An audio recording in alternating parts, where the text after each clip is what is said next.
Hello, I'm Paul Briley, and you're listening to Off the Comma. I'm a human who cares about supporting other humans. On this podcast, we explore all facets of what it means to feel stuck in life. We talk with people just like us who have found themselves sitting on a comma and not knowing where to go next. We will unpack the experience with them, where they've been stuck, what it feels like, what they experienced, and what they learned. My goal is to inspire you by seeing yourself in others. I believe that when we feel more connected and seen, magic can happen. If you find yourself sitting on a comma in your life, remember, you can also talk to me without a microphone. To explore coaching with me and getting off the comma in your own life, book a call with me at offthecomma.com. In the meantime, let's get into this week's conversation.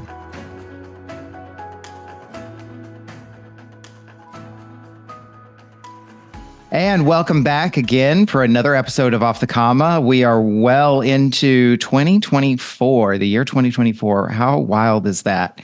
And just so much we could talk about there, but let's get into this week's episode and this week's story. Today, I have someone with me who is newer into my kind of circle of influence. And I have actually been dogging you, Kristy, for a while. Like, I want you on the podcast.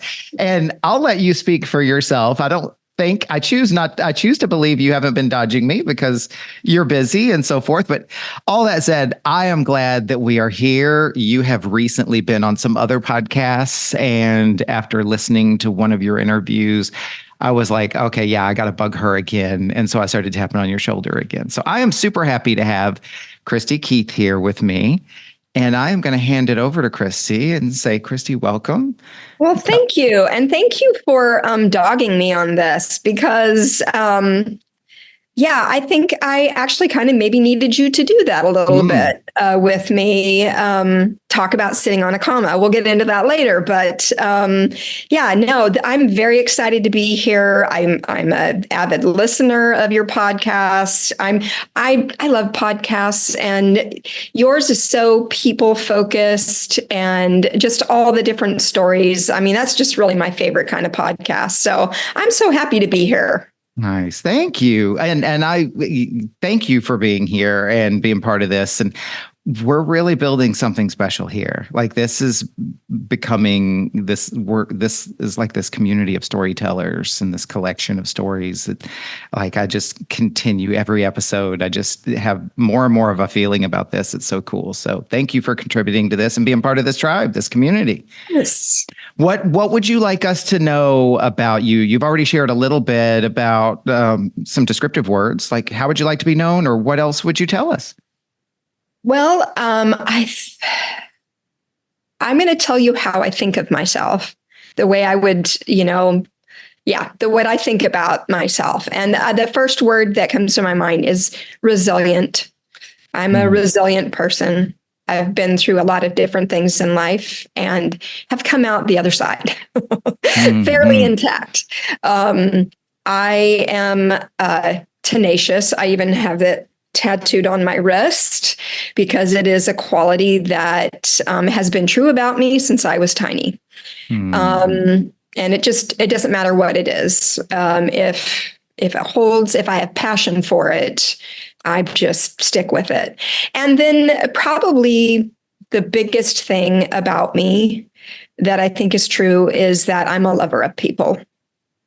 And that is why, like, a lot of my social media accounts are Kristy_loves, because I love people. I'm a nurse, and that's another outworking of that part of me, is just people. That's cool, because I had seen your social media profiles. Obviously, we've been doing some kind of podcast admin between us and everything, and I noticed that was your consistent handle on across your social medias. I was like, oh, I'm curious about that. I didn't know if it was a throwback to the 1970s police show. Dating myself. Nice. Well, yeah. I'm super excited to get into your story. As with all guests, you and I haven't talked about what you're going to be sharing with us today, and I'm excited to learn more about you as our kind of friendship grows. And I always like to start with a really important question first, which is, as you think ahead to the story you're going to be sharing, the conversation we're going to be having, what intention would you have for yourself? My intention, I thought about this earlier. I'm so glad you asked it, and I can bring it to the forefront of my mind here again, is just vulnerability and authenticity. What does that mean for you? It means that I'm choosing to be vulnerable. I'm not sure I could help but do anything but be authentic. Whatever that thing is that people have, I don't have it. I am who I am. And that is both a blessing and a curse at times. But yeah, I just intend to be myself and vulnerable. I want to share vulnerably. Okay. All right. My intention for this episode is to give you that space to do that and to feel safe doing so.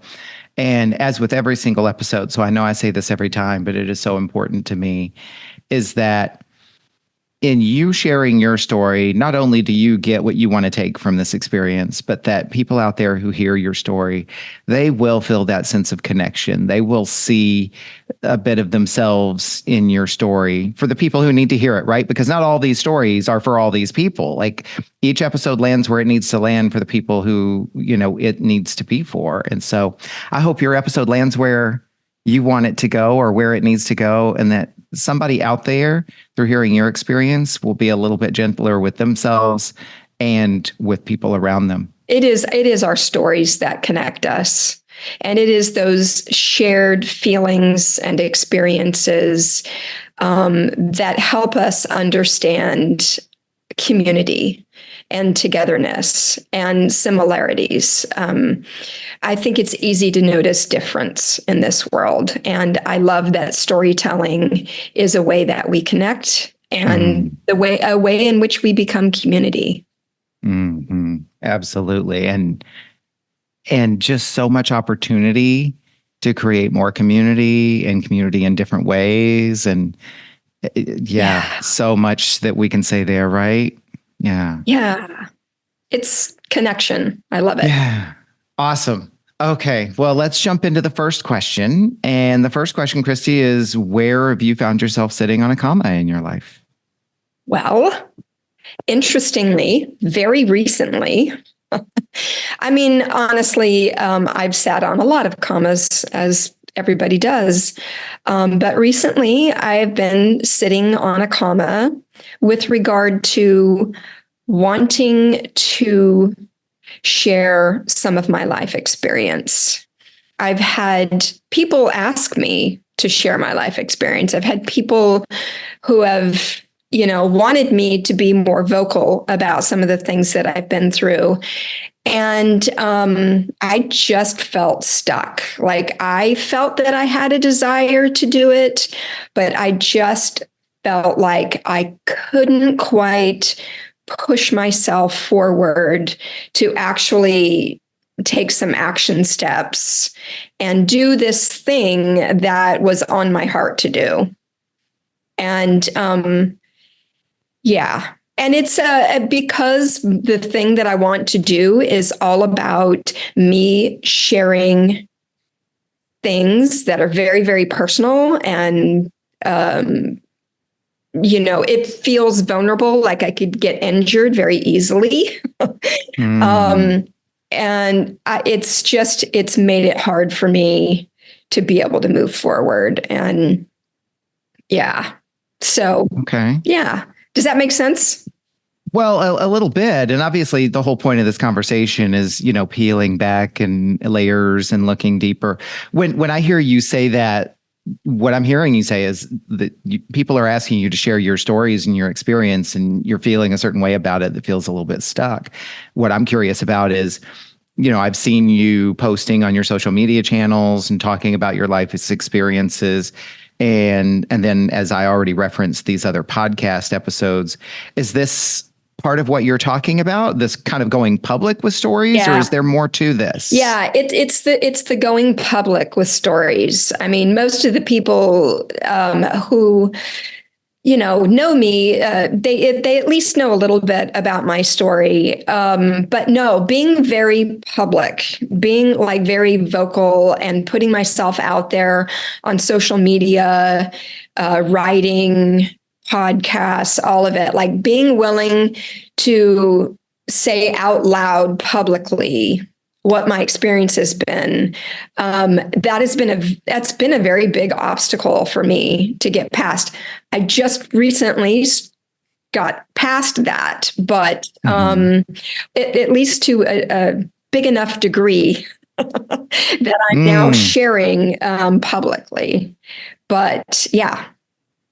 So this comma, it sounds like, was kind of really came to a head before these recent appearances. Yes. And this recent kind of new, I'm looking for a word, but this new kind of outpouring of sharing on your social media channels. Yeah, absolutely.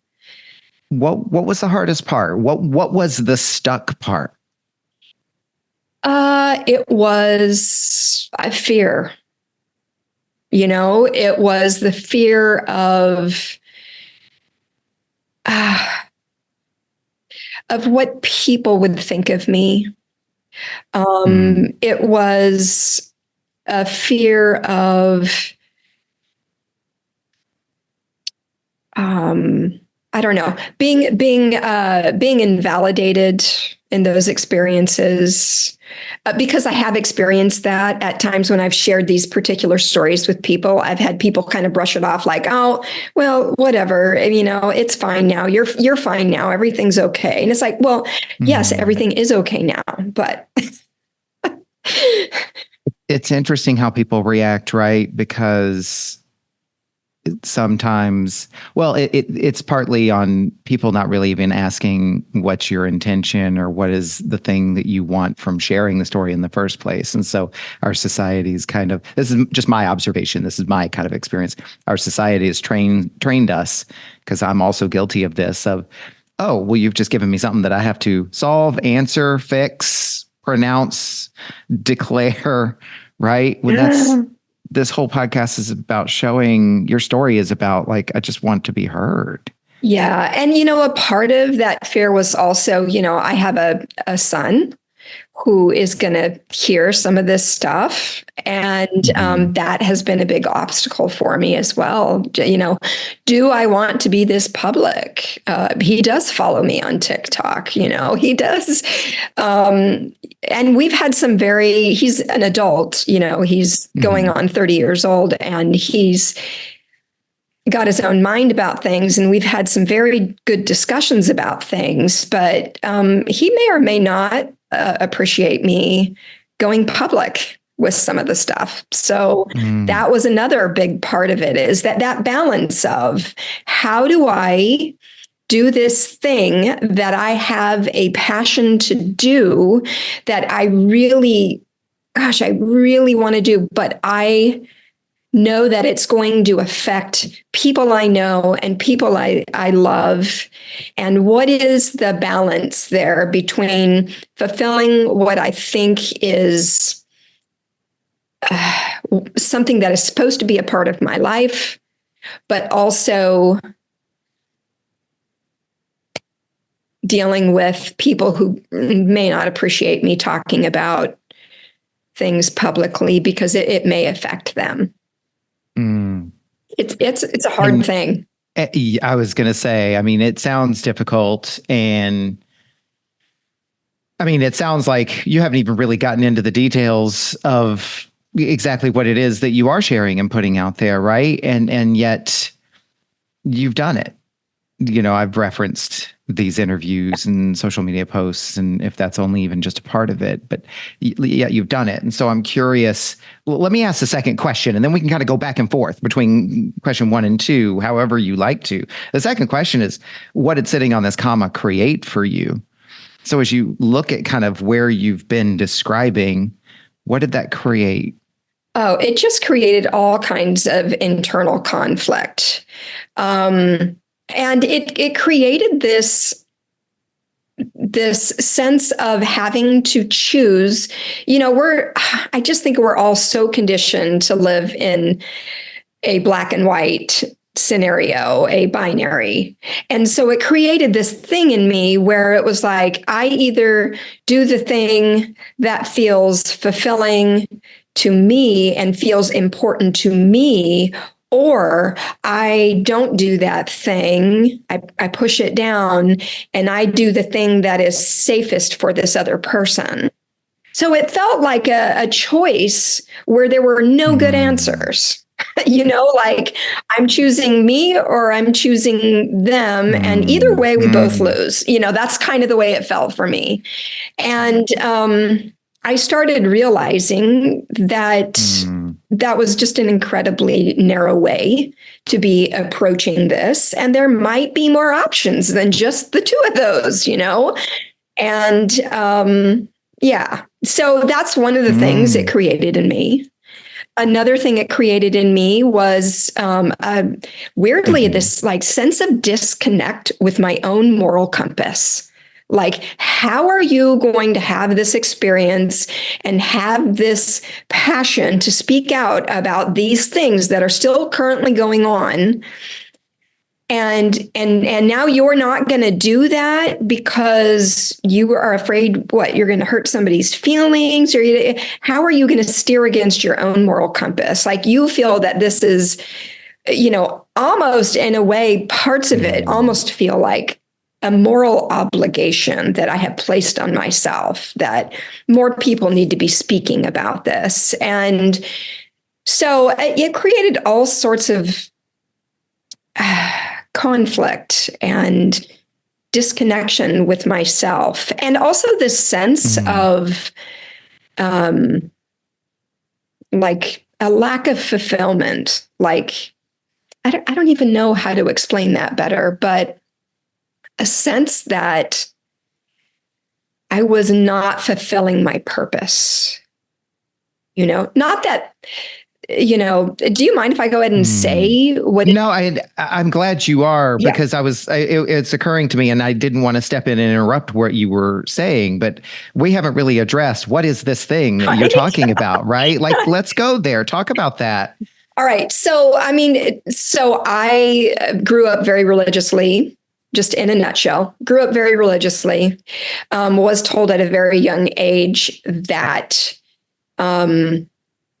before I even knew much about my own self, was told by an adult as a 14-year-old kid that they believed I was a homosexual, did not even know what that was.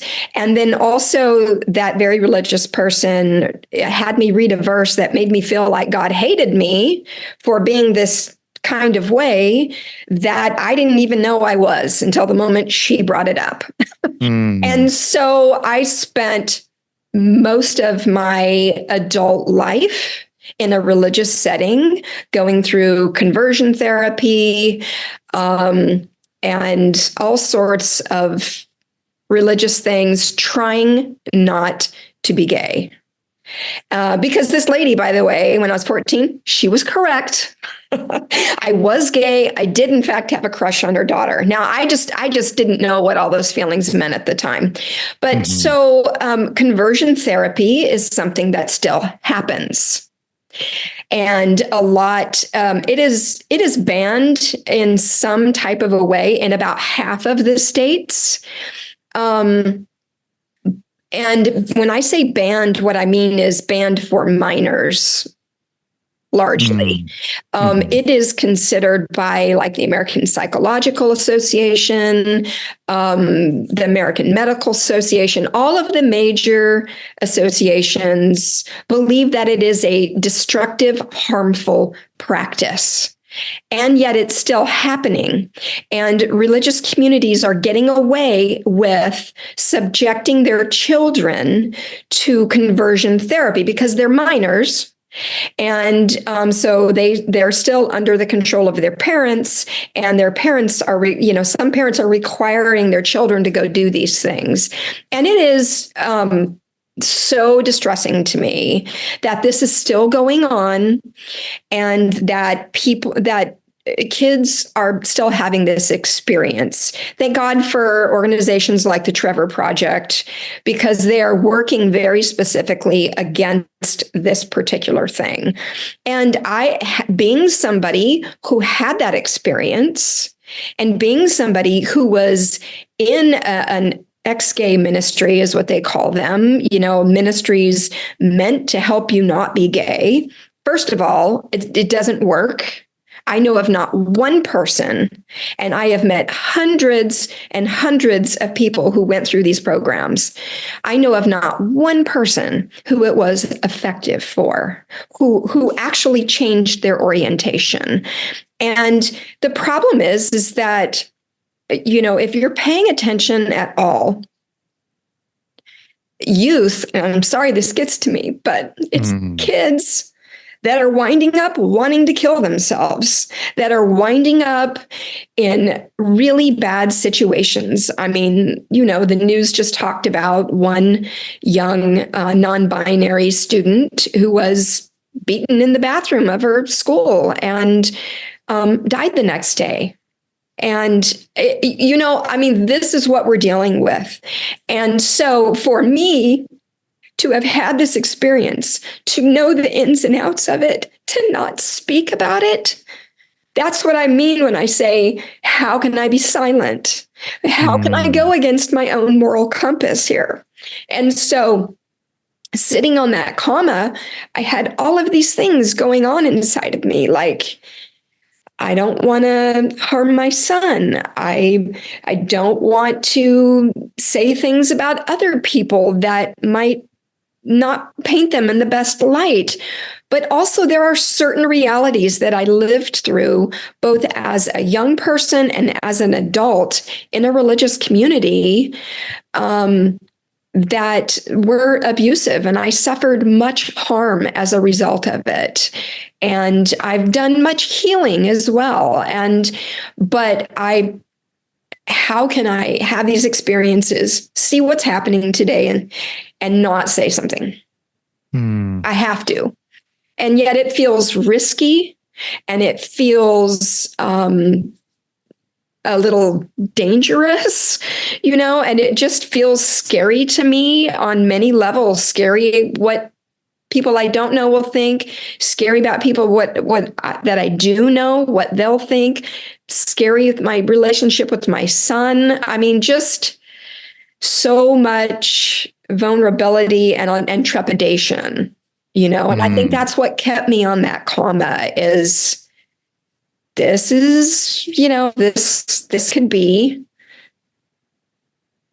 scary, this could, I don't know. Yeah, absolutely. Well, I mean, first of all, just an acknowledgement for you. I mean, thank you for even bringing this forward, because that is what your intention was, right? And as you've been sharing, how can I not say anything? And so this is deeply, deeply meaningful to you. I mean, just from the emotion that comes out of you when you share this, we can see how important this is to you. Yeah. And let's also acknowledge that this isn't just as simple as I have a story to share, because when you say it can be dangerous, we're talking about people whose actions reveal that freedom is not their objective or their intention. So, it's true. In the past in our country, we've been all about celebrating freedoms and freedom of speech. And yet you're talking about particular groups of people who, if they believed in that in the first place, we wouldn't be having the conversation. So There is danger here. There very much is danger here. Yeah. And a lot of people who haven't lived this experience, or don't have friends or people that are close to them who have, or even people who maybe haven't been exposed to exactly your situation, but know that it happens, and they know people from those communities that it could affect. People who don't even know that this exists. This is another reason why the story matters so much. Yeah. I think I want everybody to understand this is happening, but also mostly it's the youth, because they are in the worst position out of everybody. And there are more resources for adults. Not that that makes it easy for adults. But yeah, I spent, near 30 years of my life trying, going through conversion therapy, trying to stay out of trouble. I was even married to a man. That's in some ways tragic and in some ways amusing to me. But really, I did everything, and none of it worked. None of it worked, Mm-hmm. and all it did was create a lot of self-hatred, and I'm still dealing with that, and a lot of misplaced shame. That didn't really belong to me, that I internalized because other people, what they thought, and that I eventually embraced it. So what strikes me is it's just interesting if that person who put you in that position at the age of 14 saying what she said and doing what she did knew the long life that action would live, the many things that action would give birth to, would that change that person's perspective? We would like to hope so, yes? I would hope so. I really would. I met her years later, coincidentally. I had lost contact with her pretty much immediately after she said that to me when I was 14. Mm-hmm. And I wound up just running into her at a church in the Bay Area where I was involved in an ex-gay ministry. And I was going to be standing on the podium to give my testimony about having gone through this ministry.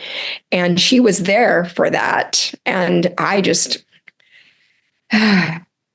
yeah, it was interesting. Wow. Well, I mean, self-referencing. She thought she had succeeded, like, oh, finally.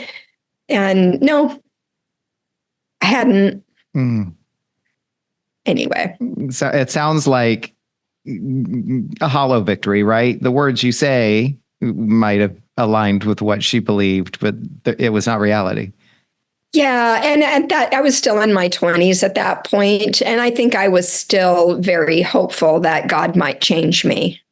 If I just did all the right things, crossed all my T's, dotted all my I's, didn't allow myself to have a stray thought, which, is impossible. That maybe God would change me. So that's a whole other discussion, why God would require something of you and you would earnestly seek the thing they require. And then God would not choose to change you. I mean, that's a whole other thing. And create something and then turn its back on it, right? Like we're supposedly all made in God's image, except and but for and so forth. You're right. We could have a lot of conversations about that.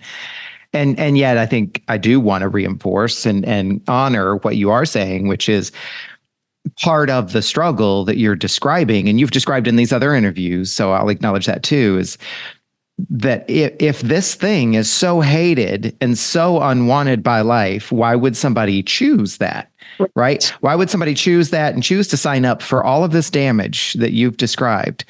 And the people who inflict the opinions or have the beliefs that this is somehow, can I use the word that you haven't shared in this podcast, but you've shared in others, the A word? Sure. Or would you share that word? You were called oh, yes, an abomination. Yes. Yeah. I was called an abomination at 14 years old. And why would someone, for folks who say this is a choice, why would you choose that? I'm going to sign up for abomination and a lifetime of shame and emotional damage and even physical risk. Yeah, it's incredible. And here's the thing. If you are a kid, even if you have a stable home life and somebody else's parent says that to you, that is going to affect you as a 14-year-old kid to find out that God himself most likely hates you for something you don't even have control over. Mhm. And I was not one of those kids that had a stable home life and could take that home and go, hey, so and so's mom said this thing to me. I don't know what to, I feel bad about this. There was nobody, and I was ashamed immediately, and I shared it with Mm. nobody. I didn't share it with anybody. I couldn't. First of all, like, I wasn't even entirely sure what it was all about yet. And whatever it was bad. So it didn't, I didn't have a home situation where I could talk to somebody about it, how I was feeling. Yeah, it was scary. It was very scary. Yeah. I mean, it sounds like it. And I mean, it's very clear in your telling of the story. And here you are sharing these things now. So you kind of opened the conversation with feeling a little bit stuck about being able to open up and share these experiences and tell these stories. So all of this is pretty recent. You're sitting on a comma as recent based on all of these past experiences that are now coming forward. What have you learned about yourself as a result of sitting on or processing this comma? Yeah, I think what I've learned about myself is that, well, many things, honestly. One of which is that, and I don't know whether this is my religious upbringing in life or what, but I've always had this sense of everybody else first, and me, second or maybe last, depending on the situation. And I think what I've realized is that it's okay for me to step forward and not just speak about this clinically in a dry fashion, like these are the statistics, because that was my temptation. Like, I will do all the research. I love research. I will do all the research, and I'll just talk about statistics and what's happening and what we need to do. And then I thought, what is it that I'm saying to myself that makes me think that I can't just actually tell the story and not just come about this in some way that is very clinical and sanitary sounding? Why don't I just tell the story? Why don't I just say what my experience was and how that affected me, and how that, in my view of things, ruined so much of my life, kept me from being happy, kept me from loving and honoring myself. And so I learned that it was okay for me to put myself forward a little bit, and to do it in a way where I am speaking, because I have this sense of not wanting to center myself, but also wanting to center myself enough that I can, that people can understand the impact.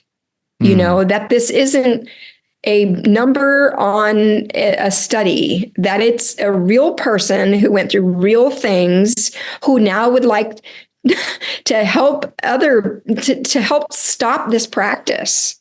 If I may, something really, really powerful has just come up in me. And I've got this kind of sense and this visual that if you had gone the route of the statistics and the figures and the facts, which I can certainly appreciate, I face that too, which is like, oh, I can't say anything unless I can back it up and prove it.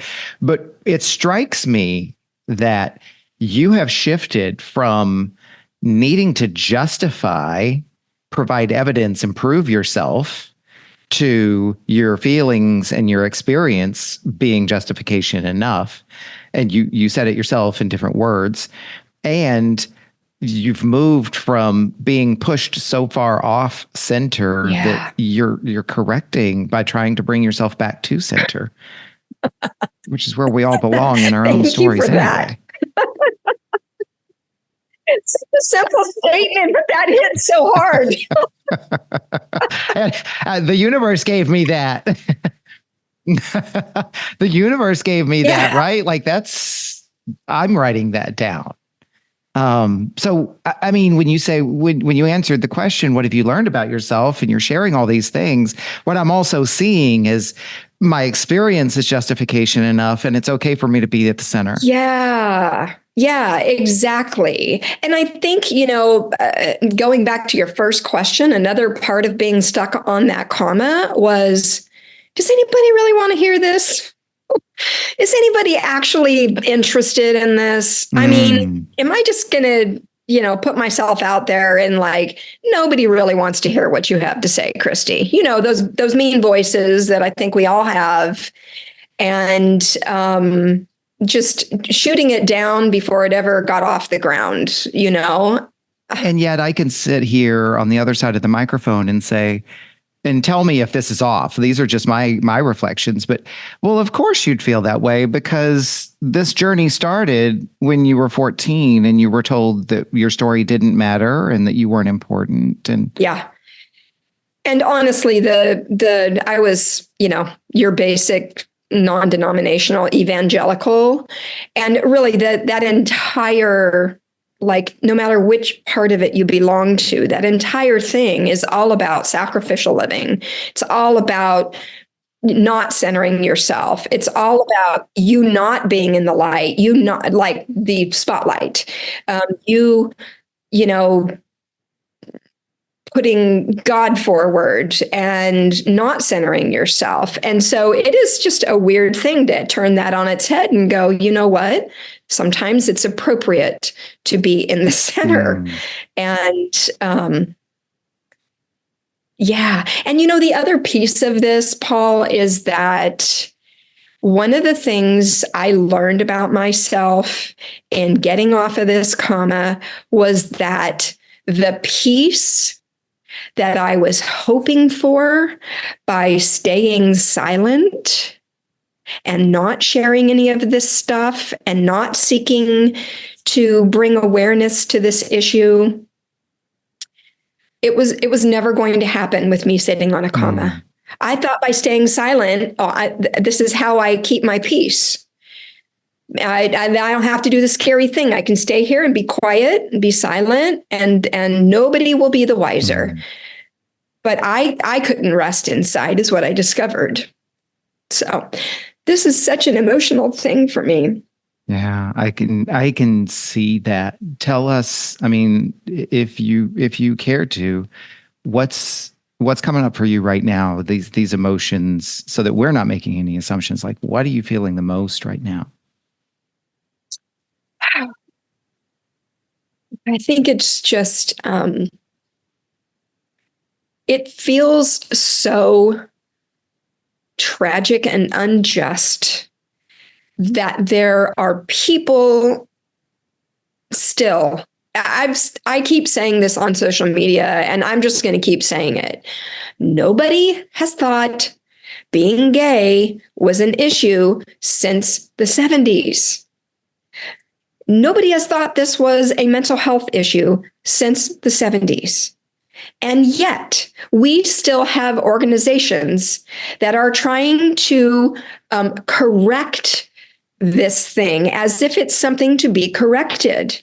And the fact that there is such a deeply rooted innate bias in people to think less of people who aren't like them, whether it's, your sexual orientation, your gender identity, your race, whatever it is, like the fact that these things are so deeply rooted and people feel so justified in their hatred is so disturbing to me. And it just, I just feel like, I'm not one of these people who watches the news much because I can't. It's all like, it's overwhelming for me. So I choose, times, days, places to get news. And even though I'm so careful about filtering what I get, or at least filtering the amount of what I get, I am shocked by the amount of news that I get that revolves around this issue. That is, I'm hearing about another trans person who has, been injured or has had, experienced some hateful thing, or I don't know. I think the emotion is just it's being one of those people that I know are hated. It's having that produced so much self-hatred in me that I just hated my own self enough to try not to live that way. And I even became a part of a ex-gay ministry to help other people not be that way too. Like, I took it to the furthest extreme that you can take it. And I think there's, maybe a little tiny sense in me of like, somehow maybe me speaking out can maybe right some of those wrongs. I don't think it actually works like that in reality, but emotionally speaking, it kind of does. Well, and it strikes me as what matters most is that it's helping you heal inside, regardless of who else might benefit from it. And surely there will be people who will hear this story and it will benefit. And I think in ways that would even surprise you and me sitting here right now. But those are possibly bonuses. If it's helping you heal what you need to heal inside, then there it is. And that is whole and complete enough. It also strikes me that as you talk, because you sound very, very clear about how you feel about things, about this situation. You use very strong and very powerful words with a lot of emphasis and emotion, tragic and unjust. And as you were describing, I did the things. I went to the ex-gay places and I was part of the ministry and I tried to help other people not be this way so they wouldn't have to go through these things. And I'm wondering for you, Kristy, tell me, is there a sense in here of, I did all the right things to try to make these people not hate me, and yet they were just wrong in the first place? Absolutely. I feel all of that. Yeah. I absolutely have a sense of having done all the right things. I mean, I joke about this, but I even married a man. I did all the right things, and I trusted and I worked and I did every last thing anybody ever told me to do and any other thing I could think of. I was on my knees constantly, on my face, begging God, and all of that just made me hate myself. And it just made me, yeah. I don't know a better way to put it. It made me hate myself. And the only thing I hate more than that is the idea that some kid somewhere is starting down that same road. And I just have this sense of wanting to say, hey, wait a minute. You have other options. You really have other options. The people saying those things to you, they might not be right. Consider that they might be wrong, and you might be perfectly fine and perfectly lovable and perfectly good, like all the way good. And you maybe don't have to listen to that, my life growing up was so unsupervised. I had a sister that tried very hard to look out for me, but she was a kid herself and she only had so much power. And so I largely just was unsupervised and did not have the support I needed. And so I think that's part of what made it so easy for me to fall in line with people who said, if I just did things this way, if I just believed it, then I would be lovable. Because everything as a kid, the absence of, parents made me think I was not lovable, right? And I didn't feel much love from anybody because people were not around. They were, doing other things. They were having their own life, which they obviously loved more than me. And I felt, burdensome to them. And so does it make sense to me that somebody came along and said, well, we love you. You can't do this thing, but as long as you don't do this thing, we'll love you. We'll be your family. And I feel like how many kids are also in that position? They have parents who are either absent or not supportive, or just verbally, actively hating who they are. How many kids are going through that and are going to go down that road? I mean, in so many ways, my life feels, and I'm still grieving this, obviously, but in so many ways, my life has felt wasted. And I have a feeling that's not where I'm going to land. Like, that's what I'm feeling right now, in all honesty. And it's what I'm grieving right now. It's not a place to live or stay, but it is something I'm feeling.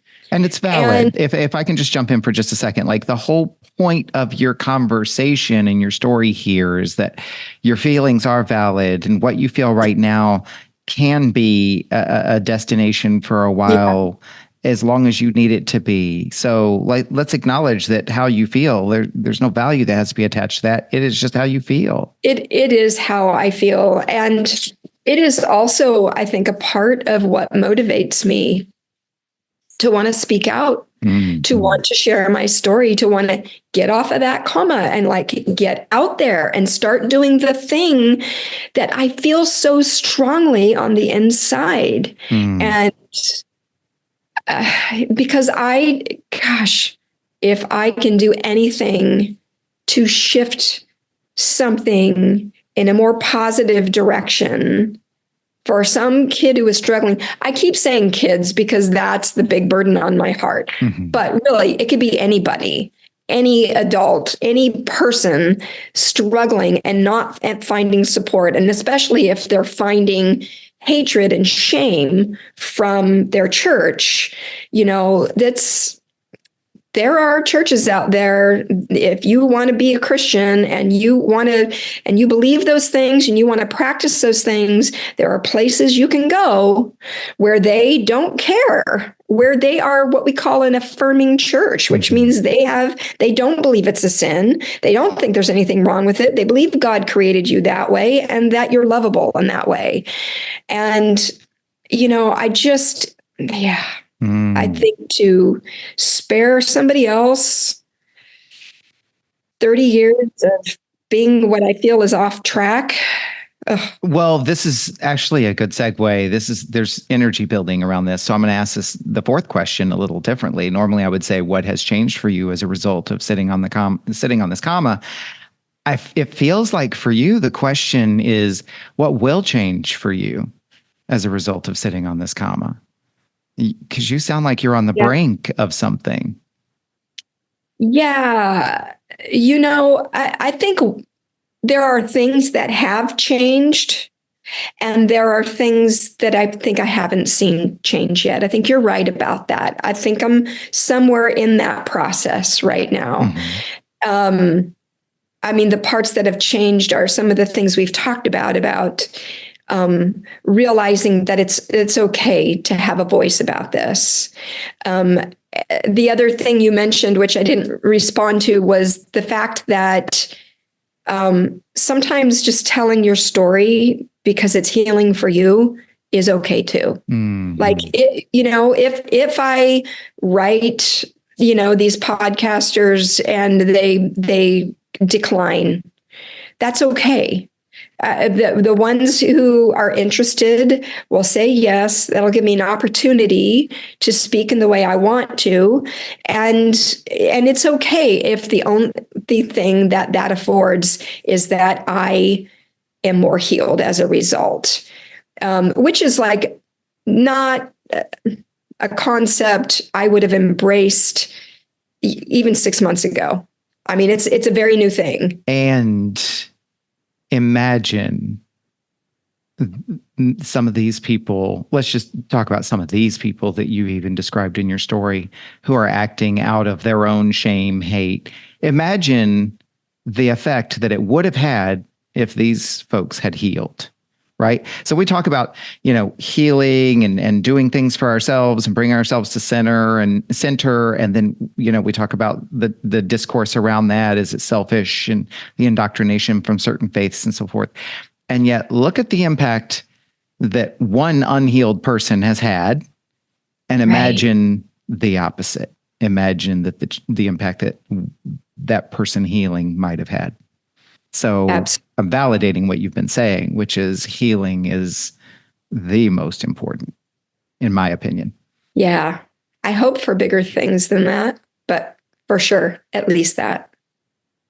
Mm-hmm. I hope that it's not just my healing, but I hope it's also somebody else's healing, Yeah. It's interesting because I haven't talked about this in this kind of way yet. And it's very interesting to me to be sitting here with you and feel all this emotion come up in me. And I feel like even having the conversation is making me more aware of exactly how much this affects me and how much I need to continue to speak about it wherever I can find a voice, and I'm honestly, I'm not attached to what that looks like. I happen to be a podcast listener. So that was my first idea, was like, I will just write some podcasts that seem like they might be interested in this kind of a topic. The ball starts rolling with a single push, right? Yeah. I have to acknowledge that there is a lot of energy here. Like, as you're sharing, it appears to me that you're right where you're supposed to be, because while you started with a little bit of trepidation, a little bit of hesitation and uncertainty, when you get into your story, there is something in there that's pushing. Like that doesn't come out as a small story. It comes out with the feeling, it comes out with the emotion, the conviction, the passion. Like, there is like this ball of energy behind your words that's pushing them forward. I see that. Yeah. Thank you. I appreciate you reflecting that back to me. That feels right to me. And I sense that in myself. And a part of it is not just stories I read and whatnot in the news, but like, I still have friends who I went through ex-gay ministry with, who are still what you would call ex-gay, which are Christians who used to be gay, who now say they're not gay, even though they're still attracted to the same sex. They don't consider themselves gay. And I've watched so many of them move on in their life and not find a spouse and not be coupled with anybody and live these isolated single lives, all in the name of like living right before God. And it's funny because now that I've stepped outside of that whole realm, when I look in and I see all of it, I think, what kind of God requires this of a human being? We are meant for connection, and to require that somebody live a celibate, isolated life that they don't want. I mean, it's fine to want those things in life, but if you don't want it, but that is your only option because you cannot conceive of trying to make a life with the opposite sex because you're actually gay, no matter what you're saying. I have many friends who have taken that path and are now, many of them are older than me. And I just look at their lives and I think about like the loneliness that they experience. Yes, they have friends. Yes, they have community of sorts, but many of them are quite lonely. And I think about what has been stolen from them.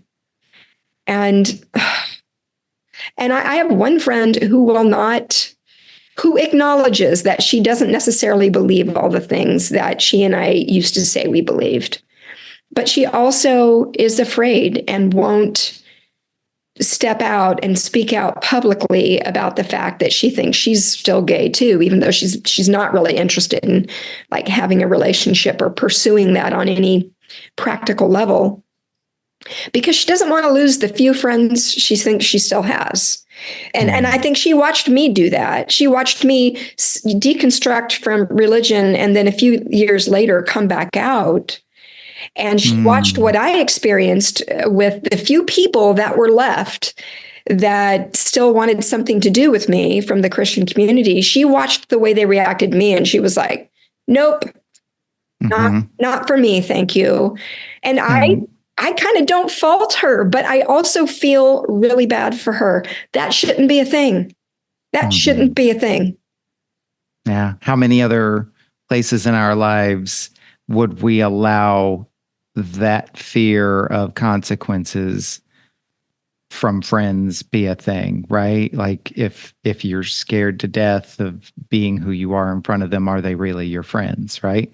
But that's their journey. That's their path. That's theirs to walk. You know, we have to respect that. To your point, if somebody's struggling, suffering, and wanting other options and wanting a different pathway, then your story could definitely inspire them. And if somebody is maybe secretly thinking, then this will also give inspiration as well. Yeah.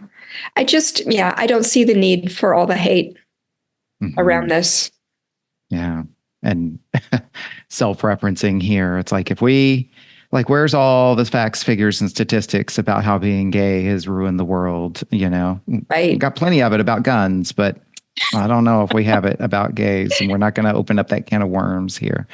Kristy, last question. What does getting off the comma look like for you? It looks a lot like this right now. It looks a lot like sharing vulnerably. It looks like me being brave enough to keep stepping forward, even though it's scary. On a practical level, it means that I continue to send out emails and I continue to post on social media about what it's like to be living as my authentic self, finally, at 50 something years old. Yeah, it just means continued bravery. And really, ultimately, here's what I think it means. It means me aligning with me. I have spent my entire life aligning with things outside of me, aligning with God, aligning with my community of Christians, trying to find a good path for life.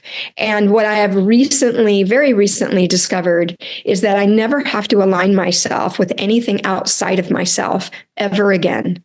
That as long as I trust myself enough to know that I'm a basically good person and I can trust my own decisions.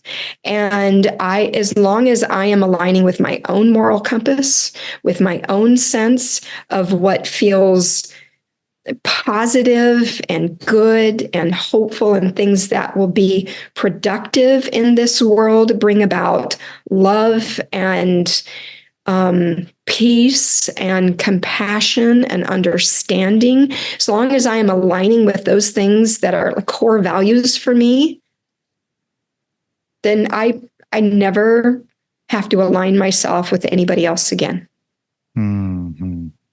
Yeah. And so beautifully said. And what I take from that is also as long as I'm aligning with myself, then the true me within will tell me when and if it's right to align with anything else that matters or that I believe in. Yeah.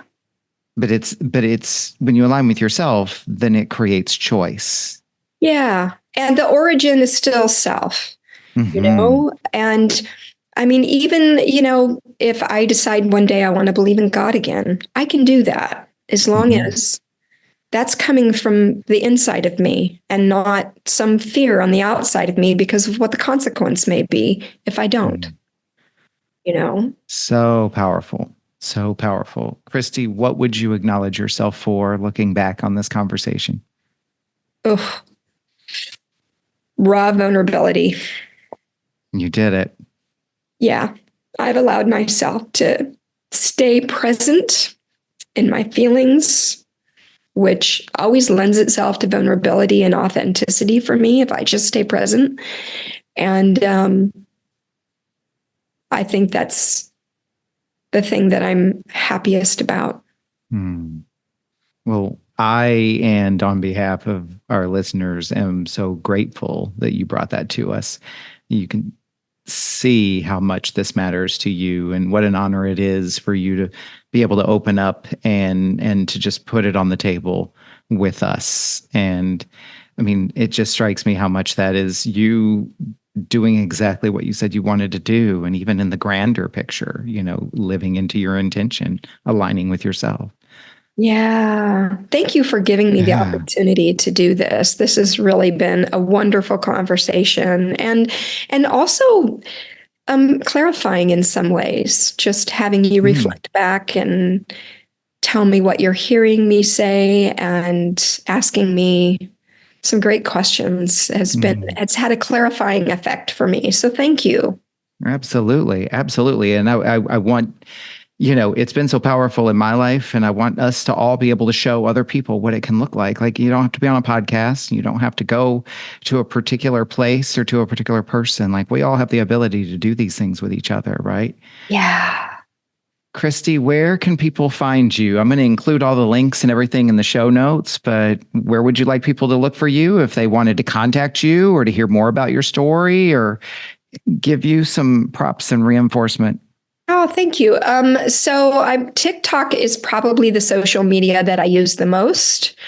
And then Instagram. Um, those are my two main ones, I would say. I hardly ever post on Facebook, and I'm not super active on social media. But if I'm going to be on social media, it's probably TikTok. Okay. And I will say this from what I've seen is when you are there, you have something to say. Like, you're not out there just, there's all kinds of creators on social Right. media, right? And they're all important. But when you're there because you have something you need to say. Sense of purpose is kind of what I would describe you as. Yeah. So I try to throw in something a little more frivolous occasionally, but yeah. Nice. Also important is, we do this with every episode, acknowledgments, because it's an important part of your story. It's an important part of the mission of this podcast, which is giving people voice and giving people access to their own voice. And so when we do this segment in the podcast, I like to ask, as you think about your own circle or your own life's experience, who would you like to give a voice to, lift up, or acknowledge? That could be like a cause or an organization or a fellow creator, somebody in your life that's important, books and resources. I'll put that information in the show notes too, but who would you like to acknowledge today? The Trevor Project, for sure. This organization is really geared around youth. I mean, the truth is they have many resources, but they are very supportive of the queer community, the queer youth. And I love them. I support them. And great place to go for resources. So really appreciate the work they're doing. Secondly, 1946, the movie.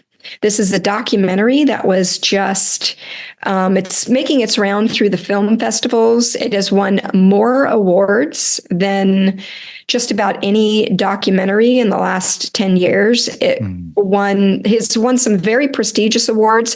It's currently trying to get streaming. I've watched this documentary. They've had a few opportunities to watch it, for 3 days. It's open. You can watch it. I've done that a couple of times. But this documentary is basically about how a mistranslation of a word in a Bible is what caused this misunderstanding about God thinking that gay people were an abomination. And it goes about the business of having a very open and honest communication with both sides of that debate. And it's just it's well done. And I highly recommend it. If you go to their website, which I'm sure you'll put in the show notes, you'll be able to find out where you can watch it. So, nice. And then lastly, a fellow creator and also a man whose podcast I did a couple of episodes for is Joe Smith from Shift Church, also Shift Happens podcast.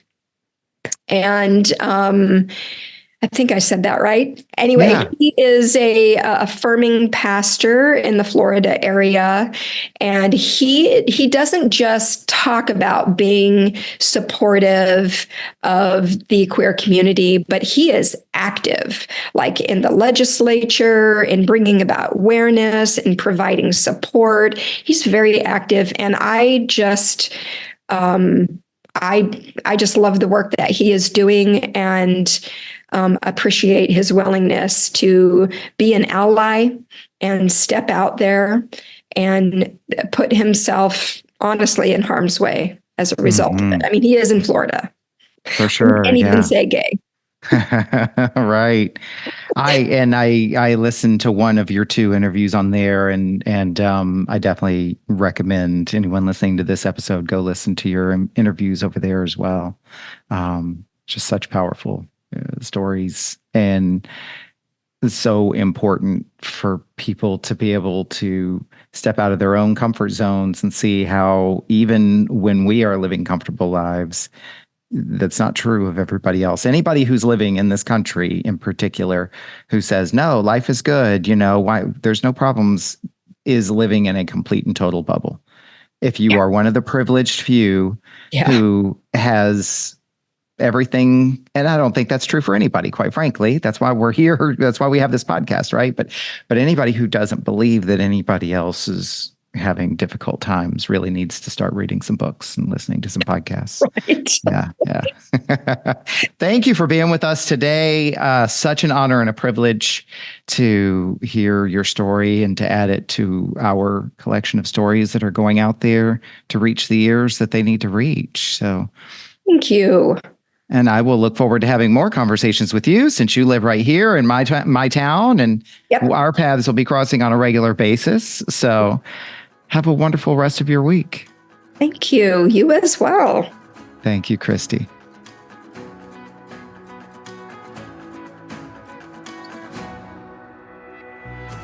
What an honor and a privilege it is for me to witness these powerful stories. I hope you feel the same way too. I invite you to think about what you learned from this conversation. What stood out for you? What challenged you? What inspired you? And I encourage you to write it down in some form of journaling and reflection. It can be magical to set aside your expectations and just let the thoughts flow out of your head and onto paper, and surprises can reveal themselves to you. And if you do discover something you'd like to unpack further, book a call with me and let's talk about it. My links are in the show notes. Meanwhile, be sure to like this episode and follow the podcast here on this platform. Also, follow me on social media at Off the Comma. Interact with the posts, share what you learned from each episode, or just share your thoughts about the topic in general. And check out my website for workshops, events, and updates. If you were moved by today's conversation, pass it along to someone you care about. Thank you for listening to this episode of Off the Comma. As always, keep noticing and keep listening.